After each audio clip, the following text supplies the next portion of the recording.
How many years have you been doing the fest?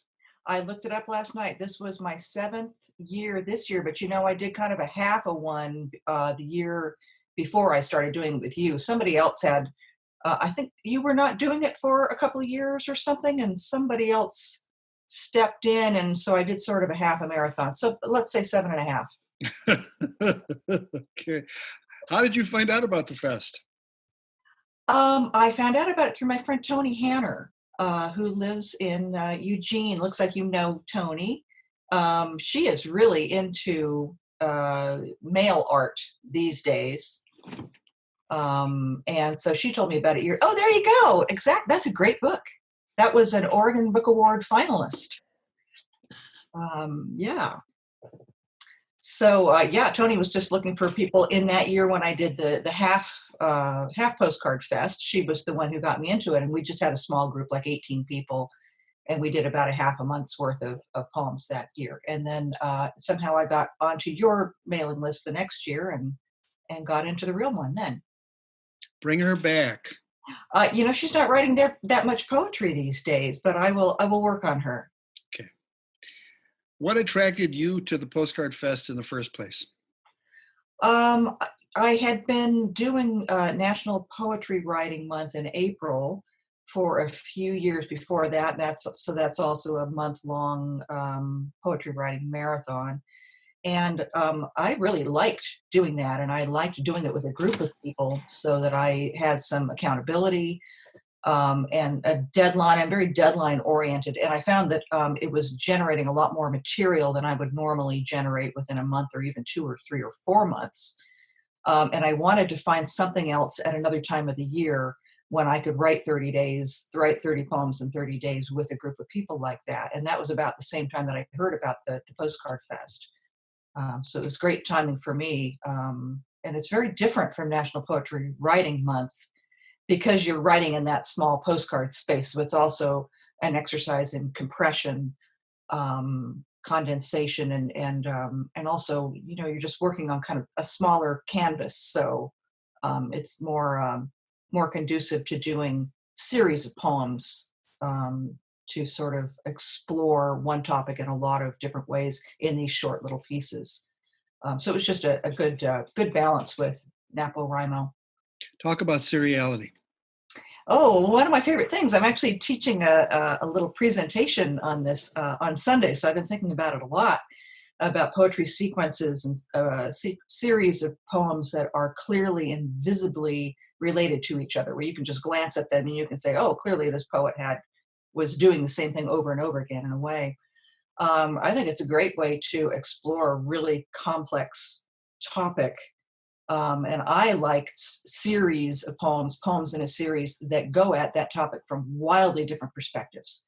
That's my favorite way to do it. The thing about a series of poems is that you always risk boredom. You always risk making things too similar, too much the same, boring your reader. So I love to take a topic that is really deep for me in kind of unexpected ways. Like this year, I wrote, I think about 20 poems on horses. And, that's a very simple, I mean, you can just take a simple subject like that. But for me, I grew up around horses. I had a horse briefly as a teenager. It ended sort of tragically. There was a bad accident in there. There's a lot of stuff, a lot of unresolved issues that I still have around horses about responsibility, growing up, accountability to other living creatures, and it's all mixed up with ecology and conservation and wildlife and all of these things. So horses for me is a very, very deep topic, and I had a really good time writing these little 12 or 14 line poems from wildly different perspectives about mythology, horses in human culture, how horses have disappeared from our culture, like draft horses, for instance, are almost completely gone from our culture, and there are entire breeds that had to be brought back from the brink of extinction because they were all out of work, in the 20th century. So that's what I love about series, is that you can go so deep in so many small increments and look at it from so many different perspectives. I think it makes a really interesting collection when you're done, to have all these different facets. And the postcard poems are perfect for that. I don't think there's any art method that is as open as serial poetry. Oh, that's interesting. Yeah, and I would also lump, for instance, flash nonfiction and lyrical essays into that category. I think that lyrical essays, I think they're that genre is undergoing. I don't know if it's a renaissance or a birth, perhaps, because I think we see more of that kind of essay writing than we used to see, and it's a hybrid form. So there's a lot of poetry in it. It owes a lot to poetry, but I think that there are a lot of prose writers who are also kind of doing that now. But I think in general, poetry, because it has so few constraints, unlike fiction, which has a lot of conventions. Poetry and nonfiction, I think, are the freer forms of literature where pretty much the sky's the limit right now. You can do anything you want, and I don't think we even know what we can do yet. There's so much more that we can do. Yeah. Nate Mackey talked about seriality in the interview, one of the interviews that I did with him that was published in my book, American Prophets. And there's a segment that's just brilliant about seriality. And of course, Robin Blazer talking about Jack Spicer's poetics and calling the serial poem a narrative of the spirit is very interesting to me. Uh-huh. Yeah. I could do the whole thing on seriality. I will mention one more thing about serial. First of all, I'm delighted that you highlight that aspect of Popo because to me, that's one of the real amazing things about it is that they don't have to be 31 occasional poems, and they probably shouldn't be. When we wait for inspiration to strike, we're asking for trouble, I think. And sometimes we get the greatest things, out of nothing. But the Gemini GEL Gallery did an exhibit on seriality that I saw at the National Gallery in DC, and then I saw again at LACMA in LA, and Jasper Johns with his numbers, and Rauschenberg and others, and it's just so inspiring and so stunning. Highly recommended. Mhm. How does Popo augment your own poetry composition practice? Um, well, it definitely, like I say, it's definitely a great exercise in brevity and in paring down, which I think is a good skill for all for all poets to have. And it's really great to practice that day after day for 30 days. That's pretty intense work, I think, to have to think on such a small scale. And always thinking, do I need that? Do I need that? Can I cut that out? How do I cut to the next interesting thing in this poem? So I think that's a great exercise. Um, I also at the end of August, then I have this feeling that my elbows have been in very close all month long, as if I've been playing tennis with flippers, like we say in tennis lessons, don't use your flippers. And I really want to stretch out at the end of August. And so usually for a couple of months after August, then I'm writing very long poems because, oh my gosh, I just want to, kind of let some stream of consciousness loose and be able to work on a much bigger canvas. And I enjoy that. It's like a cross training kind of thing where you do short for a month and then I want to do long for a couple of months after that. And then I look forward to going back to working on short poems. So it's added a good sort of exercise month to my yearly workout schedule, as it were. Aside from seriality, do you have a postcard method? Um, no, I don't think I do. Well, I did bring my notebook that I wrote in. I guess in terms of process, some years I write everything electronically. Sometimes I do it all in a notes app. And I did that last year in particular because I lost some poems from the previous year. I had gotten a little sloppy the previous year, and I wanted to make sure I had them all in the same place last year, 2018. So I wrote them all on the Notes app, and that's, writing by hand versus writing on a keyboard. To me, that's two different processes, and the poems come out different. This year, for some reason, I felt like writing on paper. So I actually marked up a big drawing tablet. I normally write on this anyway. So it's got, you can see, I guess, maybe this side works better. It has boxes drawn on it that are the size of the postcard. area. And so rather than writing directly on the postcard, I'm always afraid I'll make a typo and I'll have to cross things out and I'll have to go back and use another postcard or something. So I write them separately in a notebook and then I copy them straight over to a postcard. So that's one of my methods there. And in terms of sitting down and deciding what to write, the seriality thing, it was partly a result of really not liking to sit down every night and just come up with something on a blank slate. Just have to pull something out of the sky. Seriality really helps me come up with something to write, at least a starting point when I'm really hard up for a subject or I'm really tired or something at the end of the day.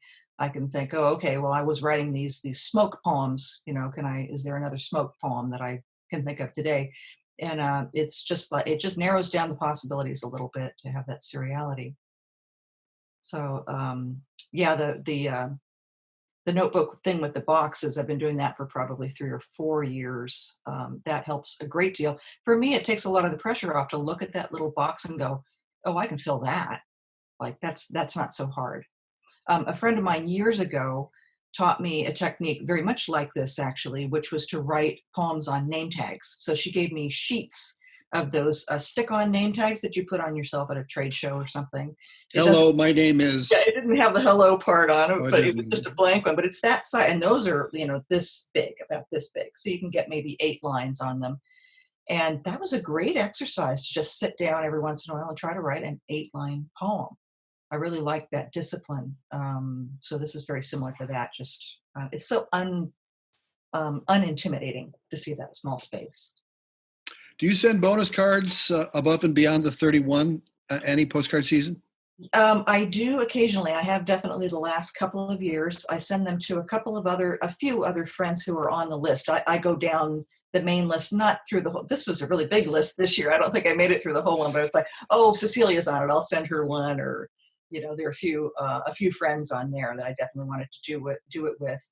I had one friend who didn't sign up this year because she was a little worried about having her address out in public in front of a lot of people. And so I sent her one. So we sort of did our own little one-on-one private group kind of thing. And sometimes to 1 or 2 other people that I've been in groups with before, who were just really, really wonderful people that I've met through the Facebook group for the Popo Fest, which is a whole thing in itself, right? That Facebook group is pretty great. Does it help, the Facebook group, or is it a distraction? You love it? Yeah. I love it. And it's part of that accountability thing. I like to join these groups, partly because I am no good at doing things on my own. If it's up to me to go down to the gym and run on a treadmill or whatever, I will never do it. I'll blow it off every night. So that's why I play tennis and play sports and things like that, because people expect me to be there and they'll be inconvenienced if I don't do it. So that Facebook group is just it's a little bit of peer pressure. So I'm seeing everybody's having a good time. They're talking about, oh, it's really hard for me to write these poems, or, oh, I wrote 5 yesterday or whatever. And I'm just competitive enough that it just, prods me on a little bit. It's like, yeah, I could do that too. So that's great for me. And they're so sweet. They're such nice people, and they're having such a good time. And it's a great little community. I enjoy it. I don't participate all that much. It's just really fun to see. That's how I started creating my own cards. I'm like, oh my God, that's beautiful. I've got to start doing that. Uh-huh. Yeah. Do you make your own cards? Yeah, well, I have done it a couple of years. Yeah, but I don't like make each individual one. I mean, some of these people are amazing artists. They'll send you the original watercolors, and I'll get one of these things in the mail and I'll think, this should be in a frame. I should send this back to this person so that they can frame it and put it on their wall and sell it. Ain't that something? What am I doing with this beautiful work of art? It's just amazing. Oh, yeah. Oh, okay. So this is all one person. These are ones I've made. Those are yours, and did you get them back? No, I didn't send out the originals. I sent out See, there you go. That's what I'm thinking. Yeah. But I sometimes send out originals. Uh-huh. I sometimes just like, all right, I'm taking it. I don't care. I've got so many. I got into a groove. Anyway, we're talking about you. Tell us about other things you love about the project. Well, let's see. I love telling people about it, non-poetry people. I think uh, folks, Facebook group, and Twitter, and whatever. I have a lot of friends, of course, who are not poets, family members, co-workers, former co-workers, things like that, tennis folks, and they are really intrigued by this idea of this postcard fest. And I think because there is a visual element to it. There's an art side to it. And they love that idea of exchanging it with somebody that you often don't know, and just the idea that mail is MAIL is a thing that people are still doing. It's not like they're saying, "Wow, nobody mails anymore." But I mean, most of my friends are my age, and we remember having pen pals and exchanging letters all the time with people as kids and teenagers and whatnot. So people are really fascinated by this, and I love to talk to people about it. When I go out with friends in the couple of months leading up to August, often local restaurants will be giving away a postcard along with their bill or something. You'll get one in your bill, and I'll often ask the wait person if I can get a few extras. Could you grab me a handful? And one year, somebody brought me a stack it was good for a whole month and then some. They were like, please, send these out to people. So, folks in the community are interested in it. A local reporter who is a friend of mine, trying to remember, I think I might have been telling her about this, and she was so interested in the art side of it, as well as literature, because she's an artist herself, that she did a very nice newspaper article on it. This was about 5 years ago, with a beautiful photo spread of she took a photo of a bunch of postcards that I'd received. And some of my own poems turned over the other way. And it made a really beautiful article, because it was all about art of a couple of different kinds intersecting. If you could fix anything about the Postcard Fest, or any 2 or 3 things, what would you fix about it?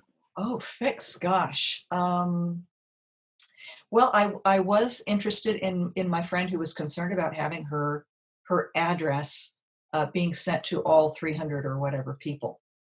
I hadn't thought about that before myself, because I just think of us as a closed, completely safe group, but you never know. And she didn't have any particular, it's not like anybody stalking her or whatever, but she was just like, well, that's a lot of people to have your address out in front of. So I think she was okay with 30 people, but not so much 300. Right. Otherwise, I wouldn't change a thing. I think I am totally on board with the very small fee to join it. I thought that was a good idea, to keep it going and to make it reasonable for you and whoever else is organizing it. And I think that the sign up process is really simple. Yeah, I think it's getting a little easier and better organized, and I do love the social media aspect of it now. The best is yet to come, I think. Oh, are there changes afoot?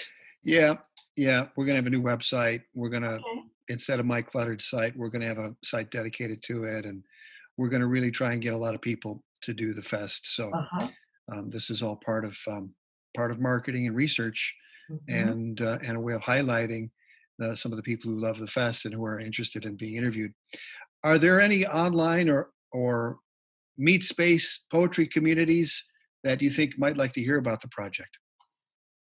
Oh, let me see. Well, certainly Allison Joseph's Creative Writers Opportunities list, which is now a blog format.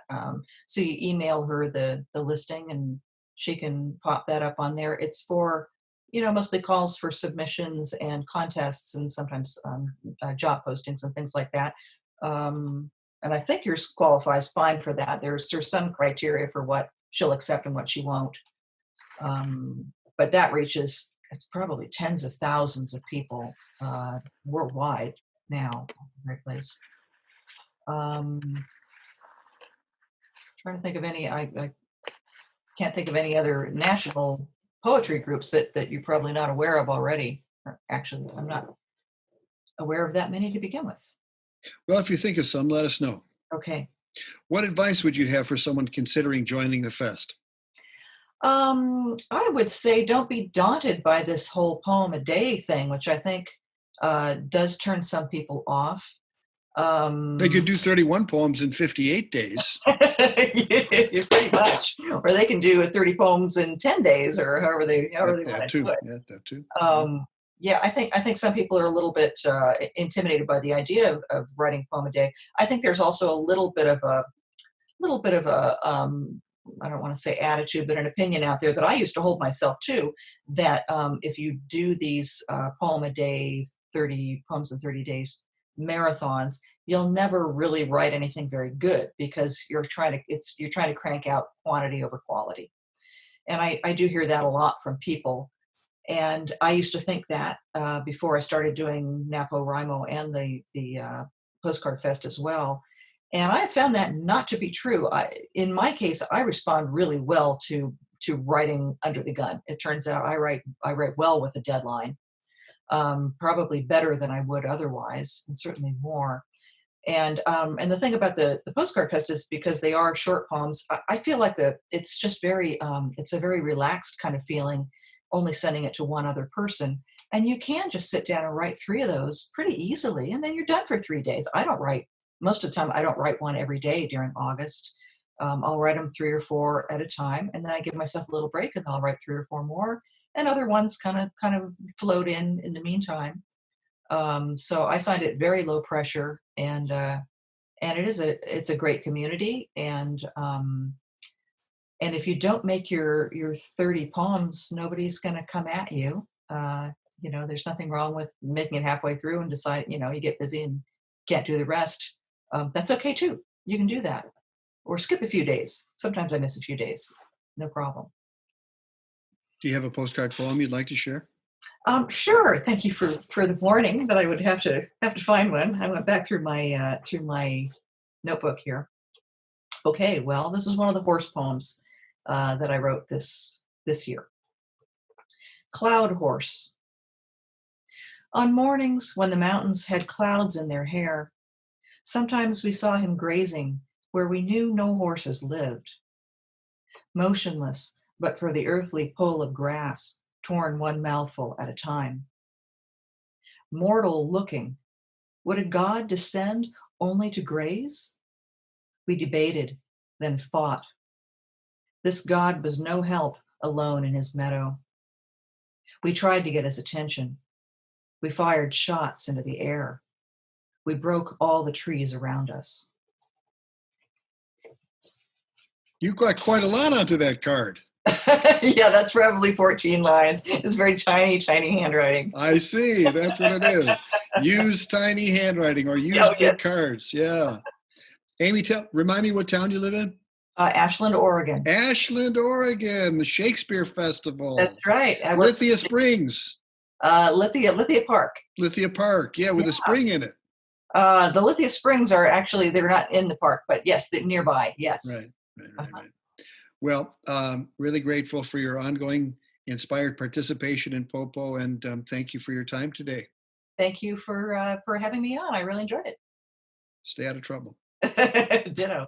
Okay. Bye-bye. Bye.